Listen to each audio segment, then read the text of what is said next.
everybody. Mrs. Maloon here, here to bring you Unit 14 vocab video number 1, 2, 3, 4.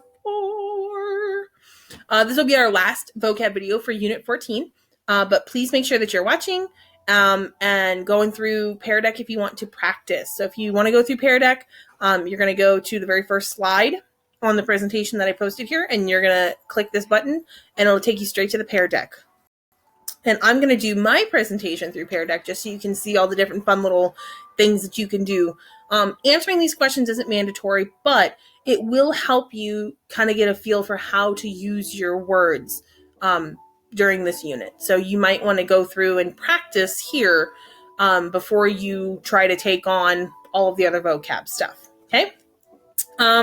Let's see, word 16 in this unit is ransack. Say it with me, ransack. Good. It's a verb. It means to search or examine thoroughly, to rob or to plunder. Hey, we've seen that word before. That was in our very last unit. Ooh, connections. Wow. All right. To ransack means you are looking through something really thoroughly, or you're robbing somebody. So hopefully, like, this whole pandemic thing doesn't get so bad that, like, we start ransacking stores for toilet paper. Craziness. But that is what ransack means. Some people were wary of the railroads, as trains may have had a higher chance of getting ransacked when they stopped to unload goods. So some people were kind of freaked out by the railroads because, like, you know what? If my stuff is on a boat, it's a lot harder to, like, go out to sea and rob a boat than it is to catch a train when it's stopping or starting to move after it's dropped something off, right? So some people were kind of freaked out. They were wary. Okay, that word is where we get the word beware from. Okay, they were kind of mistrustful of the railroads because they didn't want their stuff to get ransacked along the way. So here's some robbers ransacking money from a bank. Here's a little girl. She kind of looks like my kid ransacking her drawers to find something to wear. That is what her room looks like. Hopefully she'll fix that. All right, what sort of items would you get if you ransacked a museum? So let's say you decided to go ransack or decided to rob a museum. What sort of things might you pick up? What sort of things might you get? Type your answers here. Okay, think about what we have in museums. Think about museums you've been to or that you've talked about or you've seen. What sorts of things might be in a museum? What kind of museum are you ransacking? We have, like, natural history museums and we even have, like, famous car museums. We've got art museums. We have all sorts of different kinds of museums. So what kind of items might you get if you ransacked a museum? Next word is wrote. Say it with me, wrote. Good. It's a noun and an adjective. It's kind of a weird word, but it means unthinking routine or repetition. As a noun, it's a fixed or mechanical way of doing something. So it's a way of doing something that is mechanical. You do it the same exact way every single time, right? There's no creativity involved in it. It's just this very procedural way of doing something. And I like where it says unthinking. Okay, it's something that you can do without, like, really using your brain, right? It says some people learn to type by rote. Okay, and what that means is they're not really thinking as they're typing. They're just teaching their muscles to move to the right keys so that they don't have to look at the screen or anything like that when they're typing. Okay? As an adjective, it means kind of the same thing. It means based on a mechanical routine. So it's almost like if you're learning to do something in a rote way, or if you do something in a rote way, you're doing it like a robot, right? Because you're not really putting anything extra in there. You're not doing anything special with it. Okay, you're not being creative with it at all. So filling the cargo cars of the trains probably became rote to the men who worked in the train yards every day. It's probably something they just kind of turned their brain off and put stuff on the loop, put stuff on the train, put stuff on the train, done, right? Didn't really have to think too hard about it. Here we have Bart Simpson. He's always caught at the very beginning of an episode of The Simpsons doing some rote lines because he's doing them the same way every time. He's not adding anything to them. He's just doing them in a very unthinking, mechanical way. Here we have somebody working on an assembly line at the Twinkies plant, and they have to do the same thing all day long, right? They don't really have to think too hard about it because it's the same thing that they're doing over and over and over again, right? That process is very mechanical for them. They don't really have a chance to be creative because there's just one way to do the job, and that's it. You do it that way all the time. What might be a problem with rote learning? What can you think of as a problem if you had to learn something in a rote way? Okay, if you had to learn it by rote, why might you not like doing it that way? Think about what's lacking in rote learning, right? Think about what things are not involved in rote learning, and think about why you might not enjoy learning something that way. It's kind of the opposite of what we're doing here with these videos, huh? All right, number 18 is solvent. Say it with me, solvent. Good. It's an adjective and a noun. Oh, I forgot to put that up there. It's an adjective and a noun. As an adjective, it means able to meet one's financial obligations, or having the power to dissolve other substances. So it's kind of a weird word that has two really different definitions. So if you are solvent, that means you're able to meet your financial obligations. You're able to pay your bills, right? You're on top of your bills. But it also means having the power to dissolve other substances, right? Now, we as human beings don't really have that power innately.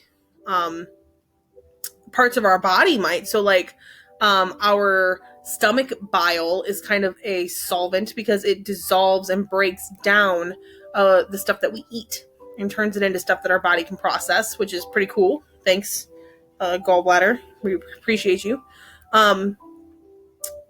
But usually when we think of solvents, we think of science, we think of chemistry, things that can dissolve in other things. The company was finally solvent again after using profits from the railroad to pay off its debts. So the company is even again. Okay, the company isn't in debt anymore. They're able to meet their financial obligations because they're using profits from the railroad to make that work for them. Okay. As a noun, a solvent is a liquid used to dissolve other substances, or it's something that solves, explains, eliminates, or softens. So again, we have two kind of weird definitions here.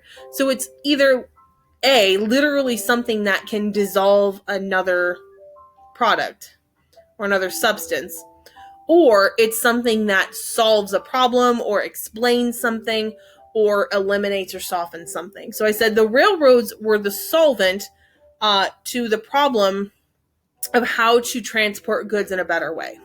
Okay. The railroad solved that problem. So they are the solvent in this situation. Okay, so some examples. We have a balanced checkbook here. So this person is solvent. Okay, they're able to pay their finances. They're able to stay on top of their finances because they're financially solvent. And here we have somebody dropping salt into water. And here the water is the solvent because it's going to dissolve the salt, right? Dissolve, solvent, right? Do you see how those two words kind of sound the same there? It's because they have that same root in there. What are some benefits of being financially solvent? What are some good things about being financially solvent? You can think about that and type your answers over here. All right, next word is tedious. Say it with me, tedious. Very good. It's an adjective.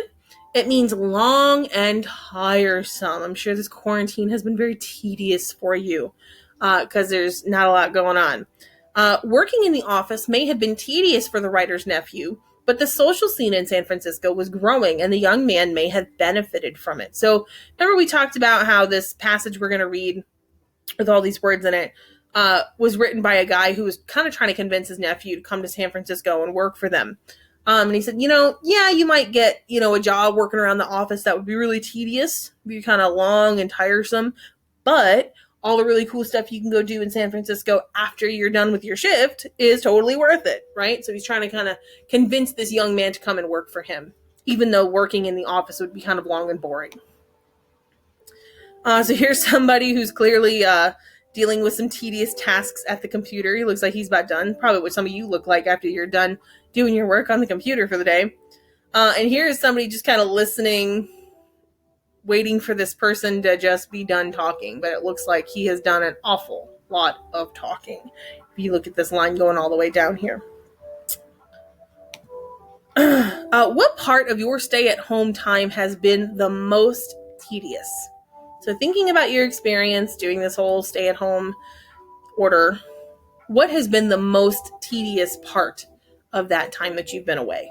You can type your answers right here. I know for me, it's like every day is just the same. Like weekends aren't exciting anymore. It's like, oh, it's Friday, but it's like, oh, it's Friday. Woohoo. Like it's not really any different. So it's very tedious, just kind of going through each day. All right, last word of the unit. Word is vendor. Say it with me, vendor. Good. It's a noun, okay, so it's a thing, but it's a person who sells something, all right? So this doesn't have to be anything in particular. It's anybody who sells stuff. Okay? Many vendors were able to sell new and better products because of the Transcontinental Railroad. All right, so here's a vendor, okay, selling fruits and vegetables. Okay, it looks like at an open air market somewhere. Here's a hot dog vendor. You probably see these in lots of big cities, especially New York. They have lots of hot dog vendors. You can go and buy a water or soda and a hot dog and stuff like that from them.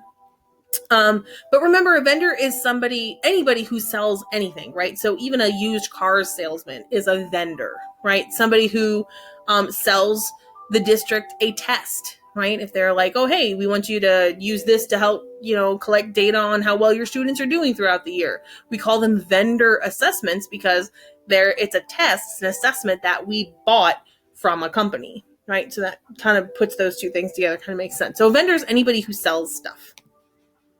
Last one, if you were a vendor, what would you sell and why?